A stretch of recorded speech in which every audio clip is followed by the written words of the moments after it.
Bueno, continuando con el tema de consideraciones generales, piel normal, vamos a hablar ahora sobre lo que es la historia clínica en dermatología. Bueno, primero tenemos que hablar sobre qué es la dermatología. La dermatología constituye una importante rama de la medicina interna, en cuyo conocimiento por parte del estudiante de pregrado es de gran relevancia, utilidad e importancia, en razón a que las lesiones de la piel representan un elevado porcentaje de consultas, tanto en la práctica médica diaria. Se estima que aproximadamente entre un 10 a 15% de la consulta médica general representa una patología cutánea. Esta disciplina va a mantener estrechos vínculos de relación con el resto de las otras especialidades médicas y también quirúrgicas, al constituirse la piel como un órgano que refleja tanto los procesos internos y externos que circundan a un paciente. Para el estudiante de medicina, el estudio de la dermatología no solo lleva a completar una asignatura más dentro del pensum académico, sino a que su adquisición de conocimientos son necesarios para el desempeño de una actividad profesional. Estos pueden abarcar temas de atención médica primaria, que son de gran importancia epidemiológica, en que el estudiante y futuro médico se va a enfrentar diariamente en su práctica urbana o rural. Por ejemplo, encontramos desde las infecciones cutáneas, pueden haber las bacterianas, pueden haber las virales, pueden haber las micóticas, parasitarias, las afecciones cutáneas que son prevalentes en regiones, puede ser, por ejemplo, las dermatosis reaccionales, el acné, las discromías, las úlceras en las piernas. Otros estados mórbidos de la piel que son poco frecuentes, pero, pero bastante importantes. Por ejemplo, enfermedades ampollares, los tumores, las enfermedades inmunológicas. Es por eso que podemos definir a la dermatología como una especialidad médico-quirúrgica que se ocupa del conocimiento de la piel humana y en las enfermedades que primitiva o secundariamente las va a afectar, así como los métodos para su prevención de las mismas y la preservación o recuperación a la normalidad de la piel.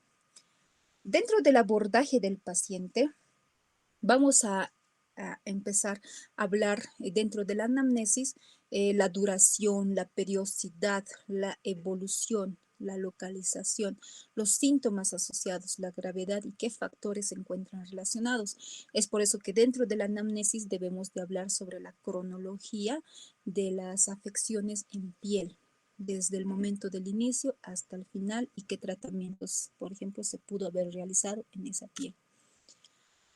La historia clínica, como cualquier otra, aunque en algunos puntos vamos a hacer más énfasis, se encuentra formada desde el nombre, desde el número del expediente, la edad, el sexo, el estado civil, la ocupación, el lugar de origen, la residencia, el domicilio, la fecha, incluso el nombre del médico. Esto forma parte de un documento legal que tiene que ser bien detallado. Por ejemplo, cuando vamos a hablar de sexo, algunas dermatosis son más específicas y en ocasiones casi exclusivas de un sexo determinado. Por ejemplo, tenemos la incontinencia pigmenti, la ictiosis, que son ligadas al cromosoma X. O sea, estos son genodermatosis que afectan exclusivamente al sexo masculino. Hay enfermedades como la Fox-Fordyce, la endometriosis relacionadas con el sexo femenino. En cuanto a la edad, pueden existir dermatosis relacionadas con grupos etarios específicos, así por ejemplo el absceso múltiplo del lactante, la dermatosis del área del pañal, el acné que sucede en los adolescentes, el cáncer de piel, que no solo aparece en los adultos, sino también en los niños o adolescentes, pueden ser frecuentes en la infancia, la adolescencia o en la senectud respectivamente. De acuerdo a la procedencia, resulta de gran utilidad algunas afecciones que presentan un carácter endémico o con mayor frecuencia en determinadas latitudes. Por ejemplo, la lepra, la leishmaniasis, las micosis profundas que aparecen en zonas tropicales o subtropicales, las fotodermatosis en regiones del altiplano. En cuanto a la ocupación, algunas actividades manuales, como por ejemplo las que se exponen a un mayor riesgo para una determinada dermatosis, como por ejemplo la dermatitis de contacto en los albañiles o en las amas de casa, los erisipeloides en cocineros y en pescadores, por ejemplo. Conocidos los datos generales de los mismos, que pueden ya surgir un posible diagnóstico presuntivo, interesan las características propias de las lesiones cutáneas en relación a la localización, topografía, morfología, la evolución, afección de las mucosas y los anexos. Dentro del motivo de consulta tenemos que detallar el prurito de intensidad, en qué horarios aparece, con qué se encuentra relacionado o exacerbado o disminuye con algo, el dolor, la inconformidad estética, la minusvalidez, la obtención incluso por certificado médico.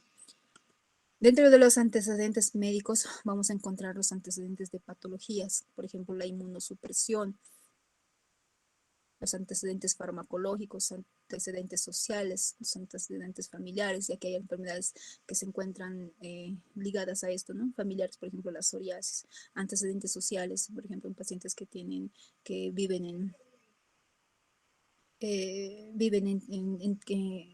en hacinamiento, por ejemplo, que tienen los ectoparásitos, antecedentes farmacológicos, las enfermedades, las toxicodermias por medicamentos, la inmunosupresión, las enfermedades virales en esta oportunidad, antecedentes de patologías, por ejemplo, hay pacientes que tienen lupus eritematoso sistémico y tienen una afección en piel o artritis reumatoidea con afecciones de piel. En cuanto a la evolución, vamos a hablar de aguda, subaguda y crónica. Esto relacionado con las 6 semanas, por ejemplo. En los síntomas ya habíamos mencionado el prurito, el ardor, el dolor. Hay algunos pacientes que vienen con lesiones que son asintomáticas. Dentro del examen dermatológico, como la piel es un órgano visible, por lo que sus alteraciones morfológicas permiten un rápido reconocimiento, para el examen físico de la piel se requiere de un ambiente con una adecuada iluminación y temperatura, puesto que algunas variaciones morfológicas y especialmente las relacionadas con el color de la piel pueden estar modificadas por la incidencia de la luz. Por eso se prefiere una luz natural o en su defecto una luz blanca de las lámparas artificiales. Es también importante el examen de la totalidad de la superficie cutánea, incluyendo además mucosas, los anexos, que son los pelos y las uñas, ya que frecuentemente algunas lesiones ocultas por el pudor del paciente pueden ser las más importantes para un diagnóstico de alguna dermatosis. Para el estudio semiológico de la piel, los instrumentos de examen más útiles constituyen el ojo clínico, que es la inspección y la palpación. Con ello podrían identificar las características morfológicas y topográficas que son claves importantes para el diagnóstico de una determinada dermatosis. Sin embargo, no toda la semiología dermatológica es de carácter morfológico, sino también importan otros elementos de la anamnesis, por ejemplo, los datos generales de la historia clínica dermatológica.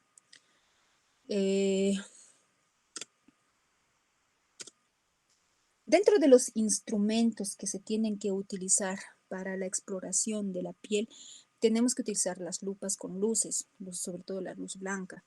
La luz brillante, una luz blanca, podríamos utilizar compresas y gasas. Los guantes es bien importante tenerlos, ¿no? Durante la consulta. Instrumentos de medición para medir, por ejemplo, lesiones de cáncer de piel o las úlceras en extremidades inferiores. La lámpara de Wood. La lámpara de Wood es un elemento muy importante en el consultorio de dermatología.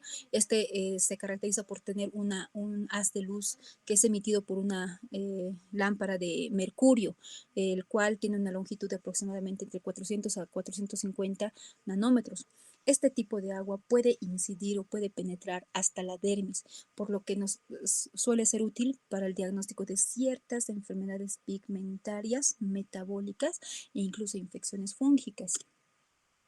En el examen físico dermatológico, en la impresión general, tenemos que ver desde el color de la piel, la temperatura, esa característica en la superficie, el grado de envejecimiento. A esto nos va a llevar a revisar lo que son las lesiones primarias, si es una pápula, si es un nódulo, si es una vesícula, si es una placa, o son lesiones secundarias. La palpación nos va a ayudar si esta lesión es superficial o va a ser profunda. y el examen general, si estas lesiones se encuentran en un solo lado o se encuentran diseminadas. El estudio dermatológico habla sobre lo que es la topografía y segmentos afectados. Cuando hablamos de topografía, es de acuerdo a su ubicación.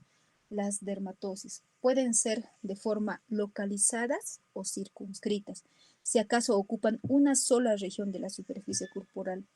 Si ésta se encuentra diseminada, si está ubicada en dos o más regiones, es generalizada.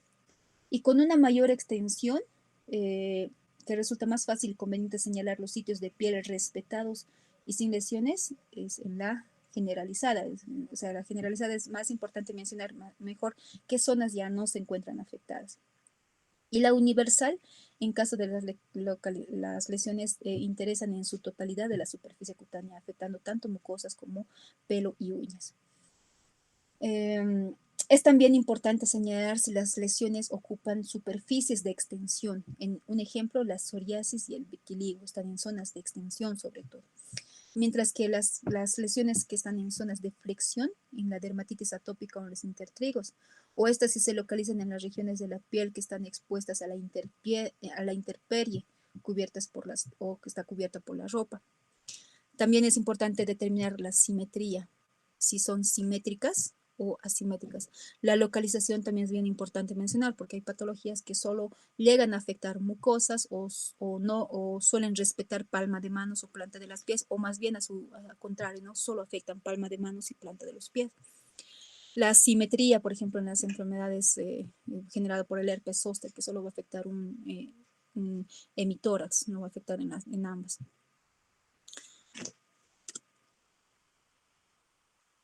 Al revisar el examen físico, no nos vamos a quedar solo viendo la piel. Tenemos que revisar las uñas, el pelo, desde los brazos, cabeza, cuello, troncos, piernas, todo. Una vez más mencionando, ¿no? Cuando encontramos alguna topografía, vamos a encontrar la localizada, que solo afecta a un segmento, la diseminada en dos o más segmentos, la generalizada en mayor al 90% de superficie corporal.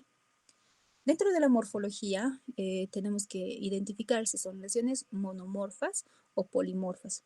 Monomorfo, por ejemplo, en el cuadro superior izquierdo encontramos un acné corticoideo, donde las lesiones que predominan son las pápulas inflamatorias y algunas pústulas. Entonces, a eso denominamos monomorfismo.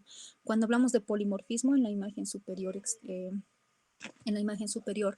derecha vamos a encontrar lesiones polimorfas, desde pústulas, costras, pápulas inflamatorias, pústulas, eritema, excoriaciones, cicatrices atróficas, a eso llamamos, ahí también hay exudados, ¿no? Serosos, a eso llamamos polimorfismo. La enumeración de las lesiones elementales puede cambiar con el tiempo o con la evolución. La descripción del número de las mismas desde número, tamaño, formas, modo de agrupación. Por ejemplo, en los lunares vamos a hablar desde color, desde bordes, la superficie, el aspecto. Podemos comparar con algo conocido. Bueno, esto es lo mismo, ¿no? De acuerdo a la morfología y a la disposición de las lesiones, podemos hablar lesiones lineales o en banda, cuando tiene este trayecto lineal. Normalmente aparece en las verrugas planas con signo de Koebner, cuando hay autoinoculación del virus en la piel y sigue un trayecto lineal en el trayecto del rascado. Pueden haber lesiones puntiformes, redondas o ovales o anulares, como encontramos acá una placa eritematosa con un borde sobrelevado. Las numulares, que está asociada como placas eritematosas, pero con descamación en su superficie. Pueden ser también anulares, o sea, con bordes sobrelevados. Las serpiginosas, por ejemplo, en este caso encontramos en una larva migrans el aspecto serpiginoso. Este trayecto puede ir avanzando, puede ir caminando esta larva y generando este proceso inflamatorio en la superficie de la piel de tipo serpiginoso. Por ejemplo, las reticulares que tienen ese aspecto en malla. Por ejemplo, en el eritema Avigne, que se utiliza en los talefones, presentan este tipo de lesiones. Las policíclicas, que son eritematosas anulares incompletas en forma de C. A esto se llama policíclico. Las células o las enfermedades en diana o tiro al blanco, en donde un borde se encuentra rodeado de un borde inflamatorio sobrelevado, externo, otro interno, y puede estar asociado en una zona central, una lesión ampollar. Las que son agrupadas en mosaicos o planas adoquinados, por ejemplo en esta lesión.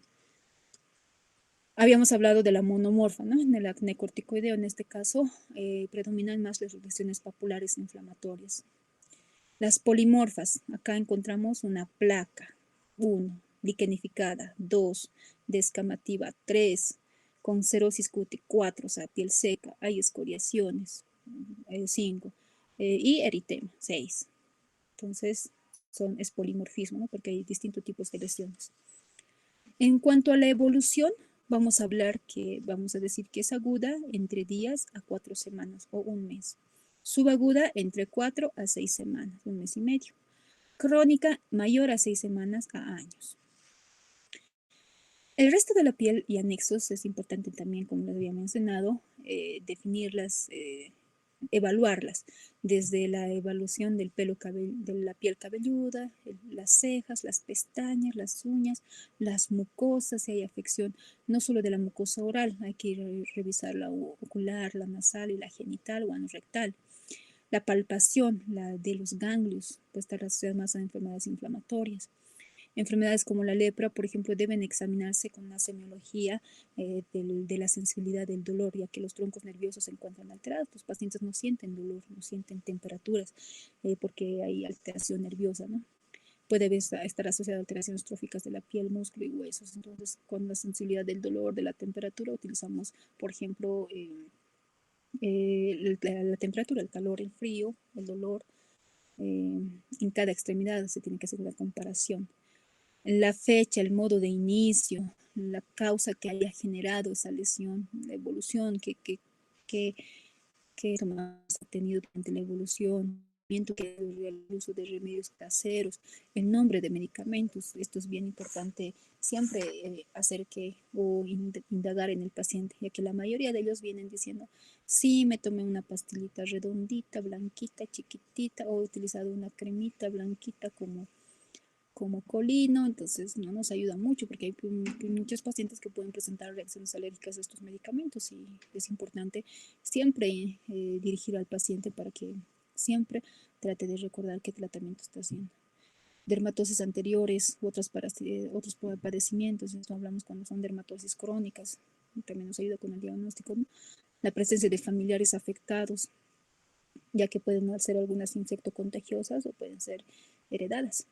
La comprobación de enfermedades y resultados de laboratorios previos, ya que la piel también está relacionada con muchas enfermedades internas. Dentro de la transferencia, como ya habíamos mencionado antes, el estudiante de medicina tiene que tener un entrenamiento de atención médica primaria de gran importancia, ya que en su vida diaria se va a enfrentar, tanto en la práctica urbana o rural, a estas enfermedades cutáneas, bacterianas, virales, micóticas, acné, dermatosis, úlceras. Es por eso que el estudiante, el estudiante de medicina, que va a ser un futuro médico general y posteriormente un especialista, debe tener un entrenamiento sobre esta parte. Y es por eso que la transferencia a un centro de tercer nivel, o en todo caso a una especialidad de dermatología, tiene que ser adecuada, ya que este paciente ha tenido un buen entrenamiento semiológico y así un diagnóstico definitivo. Dentro del diagnóstico dermatológico puede haber desde el presuntivo, el sintomático, el sindromático y el nosológico. Dentro de los exámenes complementarios, como su nombre lo indica, son complementarios, ya que el diagnóstico clínico va a prevalecer sobre cualquier otro. Pero siempre se tiene que ayudar con algunos exámenes laboratorios para confirmar la enfermedad que se está pensando. Los laboratorios, desde un hemograma, desde un perfil bioquímico, desde Un perfil hormonal, es bien importante también, que está relacionado con varias enfermedades de piel. El estudio micológico, examen directo y cultivo micológico de los honguitos, eso para determinar qué tipo, por ejemplo, de hongo está desarrollando la piel, ya que esto nos va a dirigir a un buen esquema de tratamiento. Dentro de la biopsia, ya, bueno, este es un estudio que se hace en consultorio de dermatología, en el cual puede ser una biopsia incisional o puede ser una biopsia excisional.